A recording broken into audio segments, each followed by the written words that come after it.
Hi y'all, welcome back to my channel. My name is Misty and the channel's name is Speculative Magpie. So I am here to do book 2 for the Spooky Smart Bitches Readathon. I have tried to film this video like 15 times in the past 2 days. So yeah, this is going to be the shortest, quickest book review I'm probably ever going to do. So the prompt that I read this book for was to read a vintage book that was published in the 1970s through the 1990s. So I picked a book that was published in 1990. It's Out of the Night by Patrick Whalen. This book, if I was doing the Goodreads star rating, which we all know I don't really do, I'd give this 3 stars. This book read like a 1980s comedy action movie. Little spoiler alert there. When the flamethrower came out, I was there for it.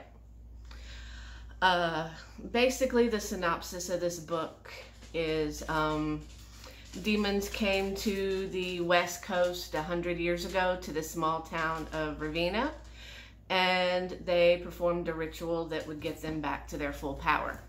That required them killing a whole bunch of town folk, and the town folk that was left didn't take too kindly to that.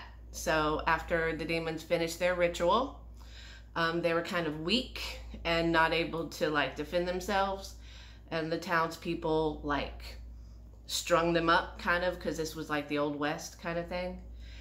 And they considered it done and finished. 100 years later, the demons are back, and a ragtag band of individuals have to stop them. It consists of a huge bear of a man sheriff, 2 archaeologists, 2 really smart women, and a whole bunch of deputies, an ER doctor, and a Air Force forensic scientist. So yeah, I had to stop myself from casting 80s actors in this book. Of course I did anyway. I had the whole cast listing by the time I was done with this. Yeah, it was a fun book. There were some, problems I had with it. It has 2 prologues and 2 epilogues, which I'm pretty sure could have been woven into the bulk of the story anyway. And then there was some problematic language in here that, to be honest, I'm just not used to reading that kind of language anymore, so it was kind of jarring. But other than that, it was just in a couple spots, that language, and I was just like, okay, 1990s, that wasn't the best of time, but hey, whatever. So yeah, this book was a lot of fun. I enjoyed it, and I'm glad I read it. I'm probably going to keep this one on my shelf. I actually might reread it, just the fun parts, because it was kind of fun. I mean, you rewatch 80s action movies for the fun. That's what I'm probably going to do with this book. The next book that I was going to read was going to be The Last Final Girl, for the prompt for read a book by a person of color or indigenous, or where the main character is that way. My brain just cannot handle the innovative way that this book is written right now.